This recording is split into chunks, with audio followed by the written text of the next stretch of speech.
완전하신 나의 주 의의 길로 날 인도하소서. 행하신 모든 일 주님의 영광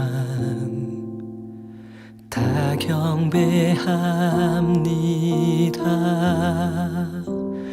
예배합니다.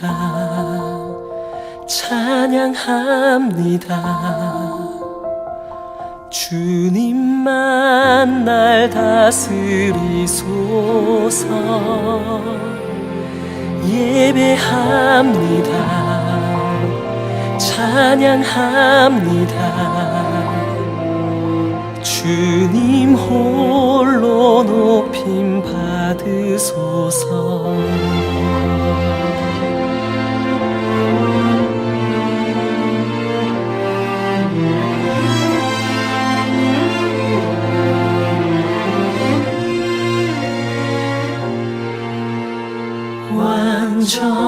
완전하신 나의 주 의의 길로 날 인도하소서.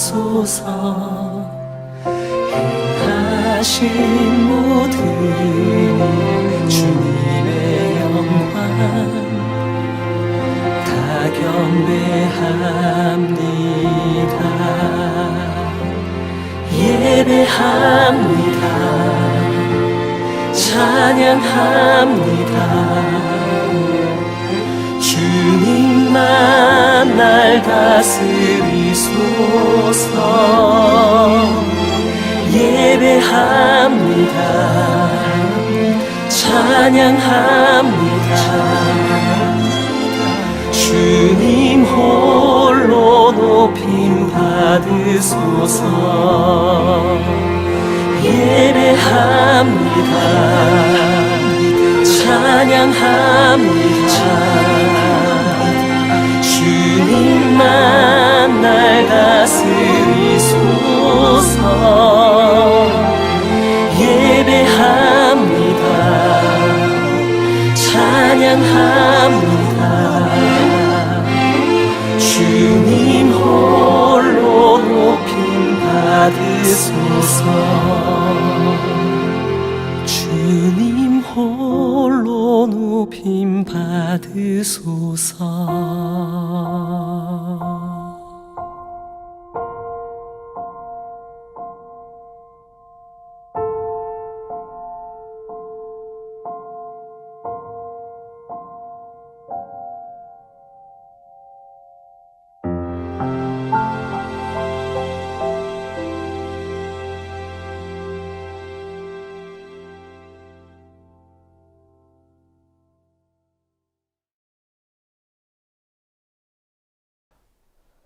다 함께 부활주일 예배를 우리 하나님께 드리겠습니다. 하나님은 영이시니 예배하는 자가 영과 진리로 예배할지니라. 아멘. 다 함께 사도신경으로 우리 신앙 고백을 하는 시간을 갖도록 할게요.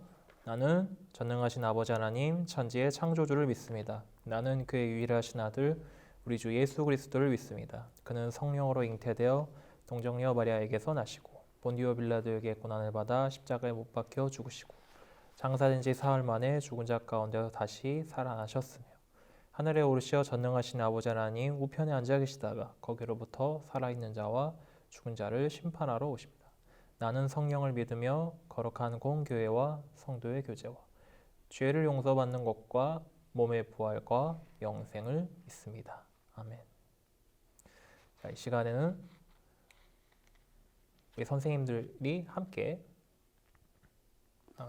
아니고 우리 선생님이 우리 친구들을 위해서 우리 부모님들을 위해서 함께 기도해주는 시간을 갖도록 할게요. 다 같이 기도드리시겠습니다. 하나님 아버지 감사합니다. 하나님의 나라와 의를 먼저 구합니다. 숨을 쉴 수 있고 기도할 수 있고 예배할 수 있어서 참 감사합니다. 하나님 앞에 죄인이고 잘못한 것들이 투성이지만 십자가 붙들고 회개하며 용서를 구합니다. 주님, 우리의 죄를 용서해 주세요. 그리고 한 걸음씩 변화되어 주님을 닮아가도록 도와주세요. 오늘은 예수님의 부활을 기뻐하고 예배하는 부활주일입니다. 1년에 한 번 드리는 예배가 아닌 우리를 위해 죽으시고 다시 사시고 다시 오실 예수님처럼 매일매일 거듭나서 예수님 닮은 사람으로 부활하는 하루하루 되게 도와주세요. 코로나로 인해 외출도 학교도 학원도 공원 주차도 쉽게 나갈 수 없습니다. 우리의 하루가 멈춰져 있는 것 같습니다. 하나님, 멈추게 해주셔서 감사합니다. 답답하지만 소중한 하나님과 말씀과 예배, 찬양과 교제, 섬김과 봉사가 얼마나 소중한 것인지 깨닫고 회개하게 해주셔서 감사드립니다. 멈추게 하신 이때에 있는 자리에서 정성껏 예배 드리겠습니다. 이 또한 지나가게 하실 하나님, 아무것도 염려하지 않고 감사함으로 기도하오니 눈동자같이 우리를 지켜주세요. 예수님의 부활을 찬양합니다. 그리고 감사합니다. 주님 사랑합니다. 예수님의 이름으로 기도드립니다. 아멘. 자, 오늘 우리가 함께 나누는 말씀은 어떤 말씀일까요? 오늘 부활의 아침에 함께 나누는 하나님의 말씀은 누가복음 24장 28절에서 32절까지의 말씀이에요. 누가복음 24장 28절에서 32절까지의 말씀이에요.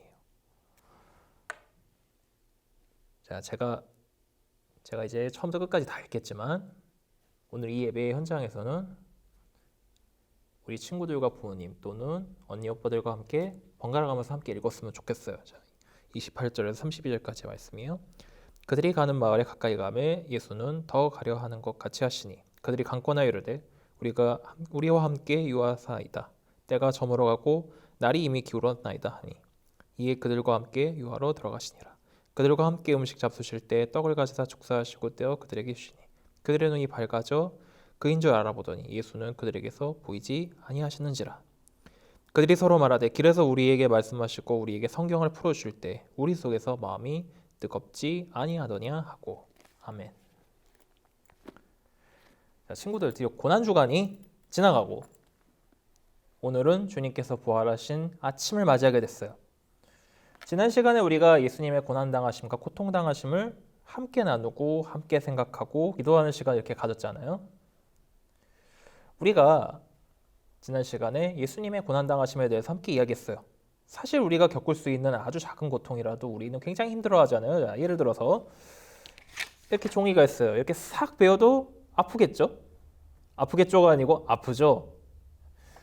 또는 이렇게 발가락에 쾅 찧었어요. 엄청나게 아프죠, 그지? 근데 이거보다도 훨씬 더 어렵고 더 힘든 고통을 예수님께서 감당하시고 마침내 십자가에 달려 돌아가셨어요. 이를 통해서 예수님께서 우리를 죄에서부터 구원하셨던 거죠. 예수님은 그렇게 돌아가셨고 3일 동안을 무덤 속에 계셨어요. 그리고 3일이 지난 후에 어떻게 됐을까요? 3일 후에 아침이 딱 됐어요. 짜자잔, 아침이 딱 됐어요. 그때 예수님께서 무덤 문을 딱 열고 무덤을 박차고 부활하셨던 거예요. 옛날 이스라엘 무덤은 어떻게 했었냐면 지금 우리처럼 이제 죽은 사람을 이제 화장을 한다거나 아니면은 땅 속에 묻는다거나 그러지는 않았었어요. 옛날에 어떻게 했었냐면은 아주 커다란 동굴에다가 죽은 사람을 이렇게 모셔두는 그런 방식을 많이 택했던 거죠. 당시 제사장들이 예수님의 장례를 치렀을 때 어떤 생각을 가지고 있었을까요? 자, 어떻게 생각을 가졌을까요? 자, 예수님이 이제 세상을 떠났단 말이죠. 이제 예수님의 시체를 어떻게 할 거냐? 이거 가지고 제사장들이 걱정을 하기 시작했어요. 왜? 제자들 중에서 누군가가 예수님의 시체를 빼내서 부활했다고 사기치게 분명해. 어디서 약을 팔게 분명해. 그래서 어떻게 했을까요? 이 사람들은 빌라도에게 찾아가서 로마 군인들을 불러서 예수님의 무덤을 돌로 맞고 지키도록 요구했단 말이죠. 그래서 빌라도는 정말로 제사장들의 반응이 귀찮았는지 제사장들의 말을 들어줬어요. 그래서 예수님이 계신 무덤에다가 양옆에다가 칼과 창을 든 로마 군인들을 양옆에다가 딱 세워놨어요. 왜? 아무도 예수님의 시체를 훔쳐가지 않기 위해서 이렇게 지키고 있었던 거죠. 그런 꽉 막힌 상황에서 무덤 문이 탁 열리고 예수님이 부활하셨던 거예요. 무덤 문이 떡하니 열리고 로마 군인들은 혼비백산 도망가고, 그렇게 예수님은 부활하셔서 많은 제자들 앞에 나타나셨어요. 예를 들어서 누가 있었을까요? 마리아에게도 나타나셨고요. 베드로에게 나타나셨고 도마에게도 예수님께서 나타나셨어요. 그렇게 예수님이 부활하시면서 사람들에게 자신의 모습을 보이셨던 이야기를 우리가 부활절마다 항상 나누고 있어요. 그 중에서 우리가 다루는 말씀은 바로 우리가 함께 나누는 이야기, 바로 엠마오로 간 두 제자 이야기예요. 예수님께서 부활하셨을 때 예수님의 제자였던 두 사람이 있었어요. 이 사람은 예루살렘에서 굉장히 멀리 떨어진 엠마오로 돌아가고 있었다고 해요. 아마도 이 엠마오라는 곳은 이 제자들의 고향이었을 것 같아요. 그 고향으로 이 둘이 내려갔다는 거죠. 이들은 예수님이 돌아가신 것을 알고 슬퍼하고 굉장히 실패했다는 생각을 하면서 집으로 내려가고 있었어요. 많은 제자들은 예수님을 따르면서 예수님이 세상의 왕이 되시고 그러면은 자신들의 삶이 더 좋아지고 더 잘 나갈 거라고 생각했었는데, 막상 예수님께서는 가장 낮은 자리에서 반역자로 몰려서 십자가에 달려 돌아가셨어요. 자, 우리 지난 시간에 목사님이 십자가에 달린 두 강도 이야기를 했었을 거예요. 가장 최악의 형벌이라고 목사님이 얘기한 적 있었죠. 그 형벌을 받고 예수님께서 돌아가셨단 말이죠. 그거를 본 제자들의 마음은 어땠을까요? 그동안의 3년간의 시간이 너무나 허망하게 지나갔다고 생각했을 거예요. 3년간의 시간이 훅 지나가 버렸네. 난 뭐했지? 이건 실패한 건데 난 망했나 봐. 이렇게 생각하면서 제자들은 집으로 돌아가고 있었던 거죠. 그때 그들에게 예수님이 나타나셨어요. 그리고 예수님이 그들과 함께 길을 걸어가셨던 거죠. 제자들은 예수님을 알아보지 못했어요. 예수님인 줄 꿈에도 몰랐던 거죠. 그냥 지나가는 과객이겠거니 나그네겠거니 하면서 예수님과 함께 길을 걸어가고 있었어요. 그래서 예수님과 대화를 나누는데 무슨 대화였을까요? 한번 들어가 보도록 할게요. 예수님이 제자들을 만났어요. 안녕하시오. 아니 무슨 일이길래 다들 그렇게 죽상이요? 아니 당신 그 사람 뭐로? 누구요? 아니 예수님이라고 있었는데 당신 그 사람 모릅니까? 아니 난 모르는 사람인데. 그게 누구요? 아니 그분이 위대한 예언자셨는데 반역자로 몰리는 바람에 십자가에 달려 돌아가셨어. 그러다 제자 중에 한 명이 이런 거, 여보게 그 소식 들었어? 아니 뭔데 그래? 아니 무덤을 돌보는 여인들이 새벽에 무덤을 갔는데 말이야, 예수님이 시신이 사라지고 천사들이 나타났다는구만. 이 사람은 어디서 약을 팔어? 그러다 철컹철컹 한다고. 그렇게 이 제자들이 서로 대화를 나누고 있는데 예수님이 이 두 제자에게 하신 말씀이 이거였어요. 이보게들, 그분이 이런 고난을 받고 영광을 받는 것이 말씀에 다 쓰여 있다네. 자네들 아직도 모르겠는가? 다 말씀대로 이루어진 것이야. 그러면서 예수님이 제자들에게 말씀을 설명해 주시면서 예수님이 왜 오셨는지, 예수님이 왜 십자가에 달려 돌아가셔야 됐는지를 가르쳐 주셨어요. 그리고 그 안에 있는 하나님의 계획이 무엇인지도 알려주셨어요. 그렇게 이야기하는 상황에서, 그렇게 이야기하는 사이에 예수님은 두 제자의 고향으로 오게 되었어요. 해가 저물고 밤이 다가왔을 때 제자들은 자신들의 집이나 아니면은 머물 수 있는 여관에 예수님을 초대했어요. 그리고 그곳에서 함께 식사를 했었을 때 예수님께서 빵을 떼어서 두 제자에게 나누어 주셨어요. 그렇게 빵을 떼어서 두 제자에게 나누어 주셨을 때 제자들은 그때서야 자신의 옆에 있던 사람이 예수님이라는 것을 알게 되었어요. 그래서 31절에는 뭐라고 나와 있었냐면은 32절이죠. 32절에는 뭐라고 나왔었냐면 그들의 눈이 밝아졌다. 그리고 우리의 마음이 뜨거워졌다. 이렇게 나오죠. 여기서 말하는 눈은 무엇일까요? 자, 32절이 아니고 31절이네요. 목사님이 갑자기 헷갈렸어요. 31절에 나오는 그들의 눈이 밝아졌다. 여기서 눈은 무엇일까요? 바로 여기 실제 눈을 의미하는 거죠. 이렇게 눈 떴다 이게 아니고요. 우리 마음속에 있는 눈을 의미해요. 즉 제자들의 마음이 다시 열리고 예수님을 볼 수 있게 된 거죠. 그리고 그때 두 제자들의 마음이 어땠을까요? 예수님과 함께 길을 걸어가서 말씀을 들었을 때, 예수님의 가르침을 받았을 때 자신들의 마음이 뜨거웠다는 것을 깨닫게 되었어요. 제자들은 예전처럼 함께 있었을 때, 예수님과 함께 있었을 때 자신을 가르쳐주고 자신과 함께 사랑으로 이끌어주셨던 예수님의 그 모습을 다시금 기억하게 되었어요. 그리고 그 예수님이 살아계셨을 때, 부활하시기 전 예수님을 만났을 때 뜨거움과 전율이 일었다는 거죠. 그러면서 예수님의 부활을 직접 보고 예수님을 사랑하는 마음을 더 크게 키우게 되었어요. 즉, 이 두 제자들은 이전보다 더 다른 모습으로 변화하게 된 것이었어요. 자, 우리가 알아야 될 것은 무엇일까요? 바로 32절에 나와 있는 제자들의 뜨거운 마음이에요. 그 마음을 가지고 제자들은 슬픔과 절망을 이겨내고 새로운 시작점에 이르게 되었어요. 새로운 시작을 예수님과 함께 하게 된 거예요. 우리는 매년마다 부활절을 보내면서 늘 똑같은 내용, 똑같은 예배 이렇게 드리고 있었죠. 똑같은 내용과 똑같은 예배를 드리고 있었어요. 근데 우리가 그럴 때마다 부활절에 대해서 항상 마음에 새기고 부활의 의미가 무엇인지 우리가 항상 기억해야 돼요. 예수님이 부활하셨던 것에서 가장 큰 의미는 무엇일까요? 우리가 죄에서부터 벗어나서 새로운 시작을 하게 됐다는 의미예요. 마치 제자들처럼 예수님의 말씀을 들었을 때 우리의 마음이 뜨거워지고 우리가 슬픔과 절망을 이겨내고 새로운 시작을 할 수 있게 되었어 라는 그 마음을 갖게 된 것, 바로 부활절의 의미는 그 뜨거운 마음에서 비롯된다는 것을 우리 친구들이 기억했으면 좋겠어요. 우리는 예수님의 부활을 통해서 새로운 길을 걸어가고 새로운 꿈을 꿀 수 있게 되었어요. 우리가 예수님의 부활하심과 그 승리를 함께 나누고 마음에 새겼을 때 우리 앞에 있는 세상이 아무리 어렵고 힘들지라도 이겨낼 수 있고 힘을 얻어서 나아갈 수 있을 거라고 저는 믿어요. 우리의 곁에는 부활하신 예수님께서 함께 하시기 때문이에요.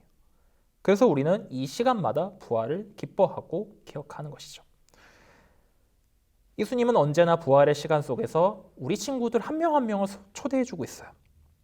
그 일들이 매 순간마다 기억되고 새로운 의미로 날마다 다가왔을 때 우리는 예수님의 제자이자 하나님의 자녀로서 새로운 마음으로 나아갈 수 있는 거예요.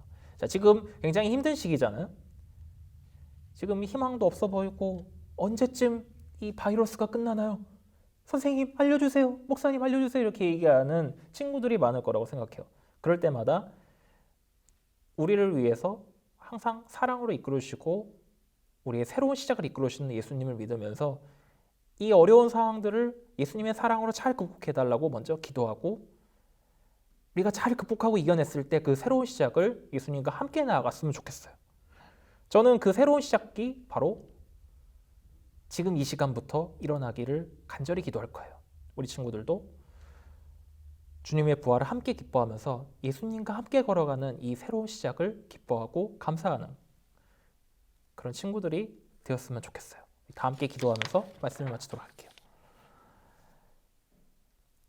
우리를 너무나 사랑하시고 우리를 죄에서부터 구원하기 위해서 이 땅에 내려오셔서 그 크나큰 고통을 감당하셨던 예수님께서는 부활하셔서 우리에게 말씀으로 가르쳐 주실 뿐만 아니라 우리의 새로운 길을 그리고 우리의 새로운 시작을 이끌어 주시며 사랑으로 손을 잡아 주십니다. 그때 우리의 마음이 뜨거워지고 그때 우리의 눈이 밝아졌습니다. 예수님이 우리를 구원하심으로 우리가 하나님 앞에서 가까워질 수 있는 그런 마음을 얻게 되었습니다. 우리가 그것을 감사하고 그 새로운 시작을 항상 감사하며 이 부활절을 보냅니다. 주님의 부활을 기뻐하며 이 새로운 시작을 어려운 이웃들과 함께하고 우리가 손을 잡아 우리 앞에 있는 어려움과 우리 앞에 있는 슬픔들을 이겨낼 수 있는 우리 친구들, 우리 선생님들, 우리 부모님들 되게 해주세요. 예수님의 이름으로 기도드립니다. 아멘.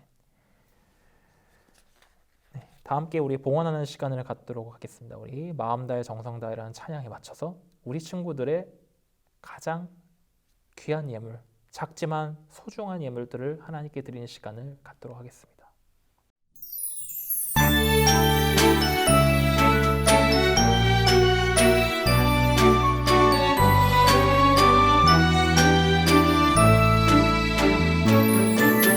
마음 다해 정성 다해 귀한 예물 드립니다. 내가 드린 귀한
봉 기도드리겠습니다.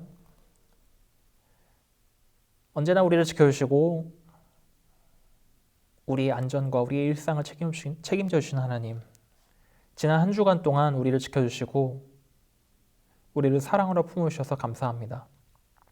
비록 어렵고 힘든 시기에 있지만 하나님이 지켜주시고 함께 하심으로 우리가 이 자리에서 함께 예배드리고 주님과 함께 기쁨을 나눕니다. 우리의 기쁜 예물을 받아주시고 이 예물이 쓰이는 곳마다 하나님 함께 해주시고, 그리고 이 예물들이 가장 고통받는 사람들, 지금 코로나 바이러스로 힘들어하는 사람들에게까지 전달될 수 있도록, 그리고 그 마음이 전달될 수 있도록 하나님 우리 함께 해주세요. 예수님의 이름으로 기도드립니다. 아멘. 다 함께 축도하심으로 오늘 예배를 마치도록 하겠습니다.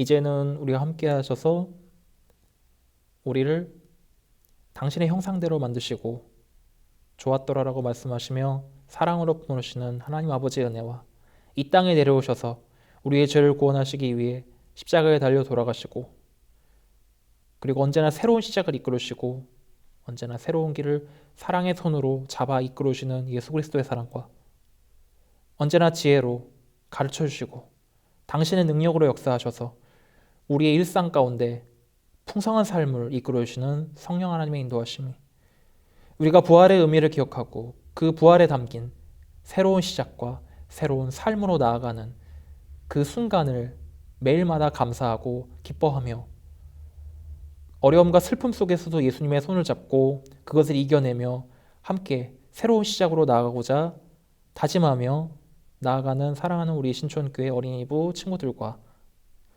우리 선생님들과 부모님들 위해, 그리고 지금도 고통받고 있는 많은 연약한 사람들을 위해 지금부터 영원까지 함께 하시기를 간절히 축원합니다.